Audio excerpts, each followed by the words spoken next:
Lima is the capital of Peru, the second largest country in South America after Brazil and Argentina. The Plaza Mayor is its heart, the location where most of its historical events took place, and where the cathedral was witness to many regal processions.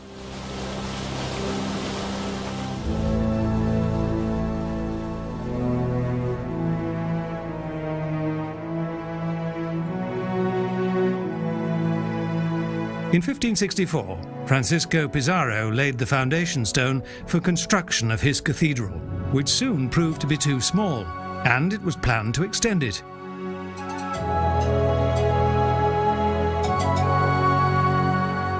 A short time after its consecration in 1625, it was damaged by an earthquake.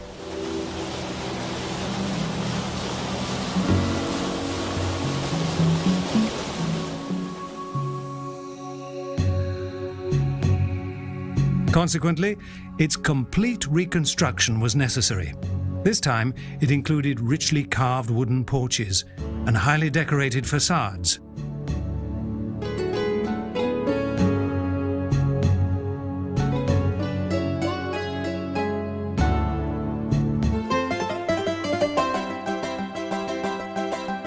Joie de vivre is written on the faces of the city's children here. Music and dance dominates their lives.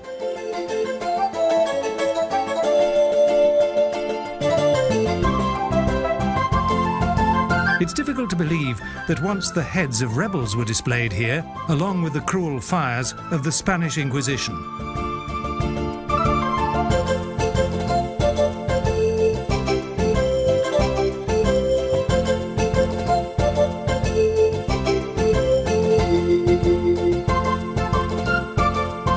The Palacio de Gobierno on the northern side of the square is also known as Pizarro or Government Palace, but is not open to the public.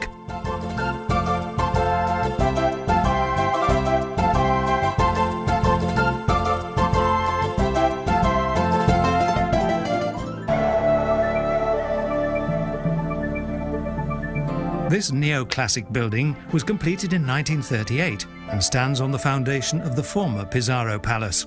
In the palace gardens is the house in which Pizarro was killed.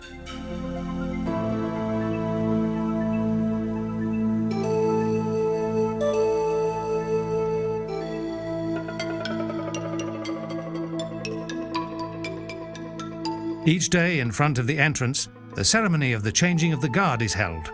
The president's soldiers dressed in their blue-red uniforms and golden shining helmets. Lima, the city of kings, became the capital of the largest region in Spanish South America. Here resided the viceroys of the Spanish crown.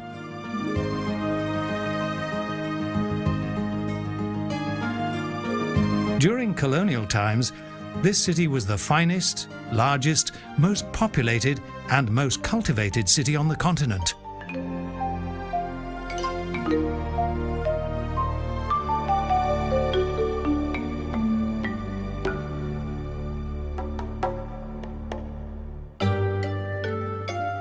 Luxurious Spanish-style buildings, as well as prosperity and the flamboyant lifestyle of its inhabitants, gave the city its name of the Pearl of the Pacific.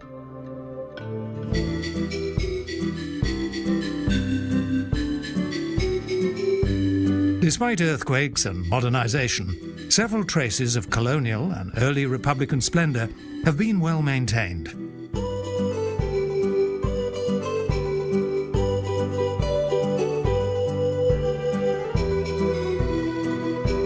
Some of the most beautiful colonial buildings in South America are to be found in the old town of Lima, with carved balconies of Moorish origin and removable wooden gratings.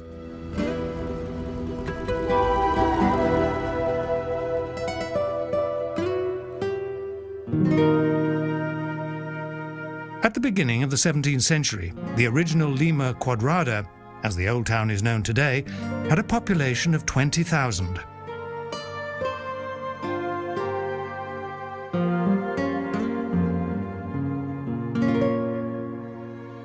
Including a few hundred members of the conquistador families, Indian servants, laborers, and African slaves.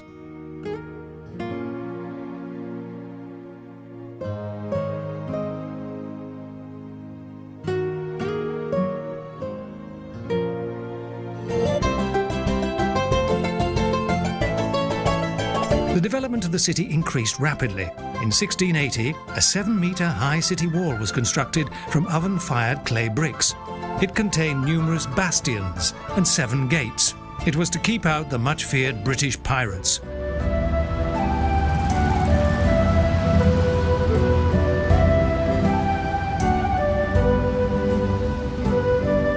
New city areas developed, but several earthquakes destroyed the majority of the houses.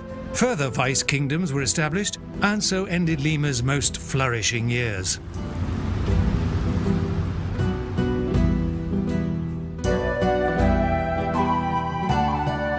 But some of the splendid colonial buildings have survived and emanate a little of the flair for religious design of a bygone time.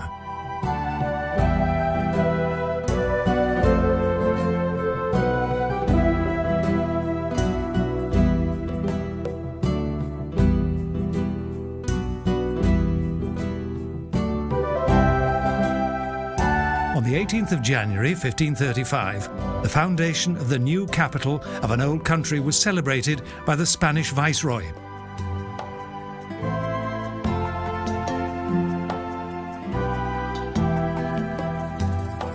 The name Peru is connected with the fascinating advanced culture of the Incas, and also with the savage battles of the gold-hungry Pizarro brothers.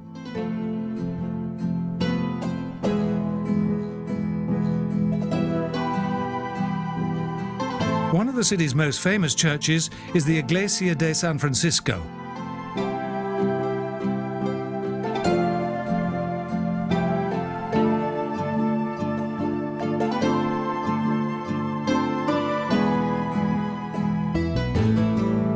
This huge religious complex that dates back to colonial times is part of the adjoining monastery, which previously was of even greater dimension.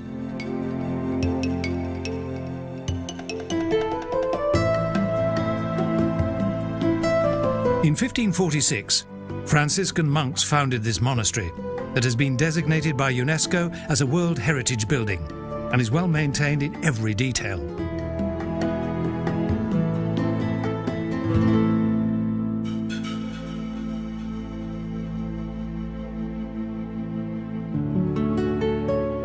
The strong religious belief of the people has always been recognized by the Spanish Catholic Church.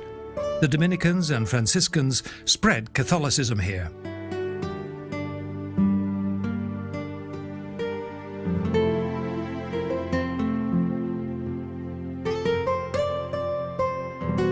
The lengthy arcades of the monastery complex are equipped with well cared for tiled walls, and the Arabic Andalusian influence is plain to see.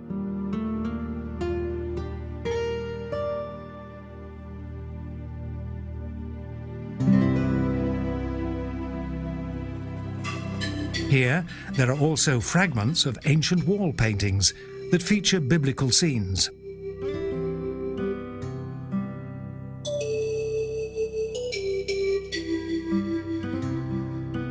In a corner of the arcade, there is the entrance to a small chapel, one wall of which is decorated with a huge oil painting of Jesus on the cross.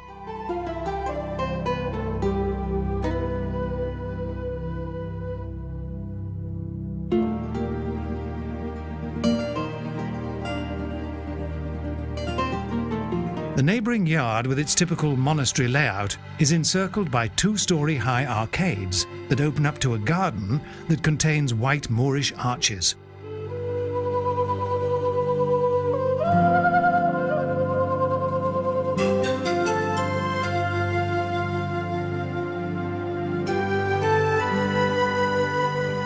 The magnificent library, with its 25,000 leather-bound books and more than 6,000 parchments that date back to colonial times, is well worth a visit.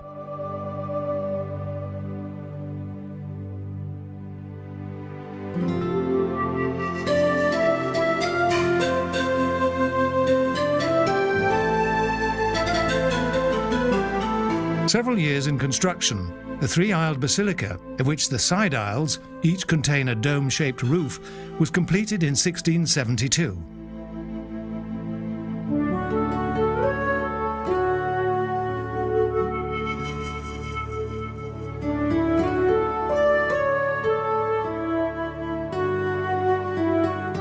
The Baroque splendour of the huge main altar, with its orange-yellow relief-like patterns, is an indication of the religious order's past prosperity.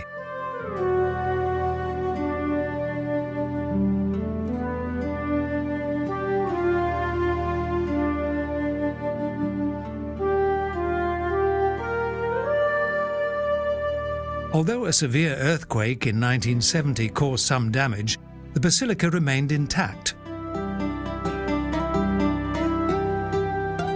In the church gallery, the choir stall, made from dark brown cedar wood, contains 132 pews that were used by the Franciscan monks. The clerical treasures of this period are stored in the Museum of Religious Art.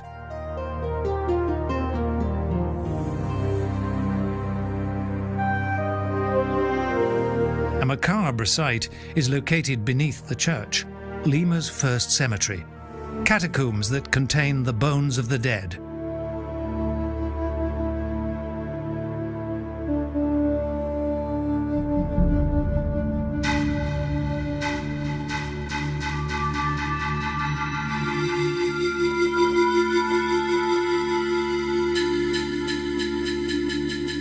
Here lie around 70,000 victims of an epidemic, some of which have been arranged geometrically.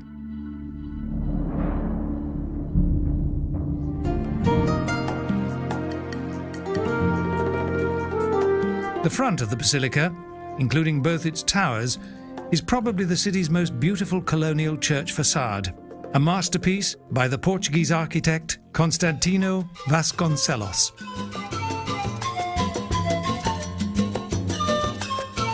The polite and reserved people of Peru have rhythm in their blood. Music and dance is their expression of friendship and joie de vivre, and also a manifestation of social values. Their splendid, gold-embroidered clothing is a reminder of their amazing rich heritage.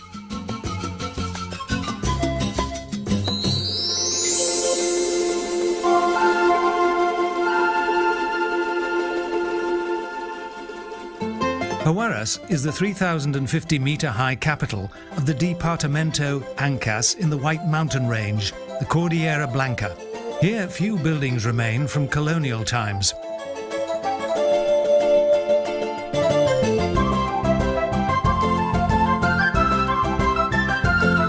Several natural catastrophes destroyed the majority of the old houses, and many people were killed. In 1824, Simon Bolivar built his headquarters here prior to his bloody struggle for Peru's independence.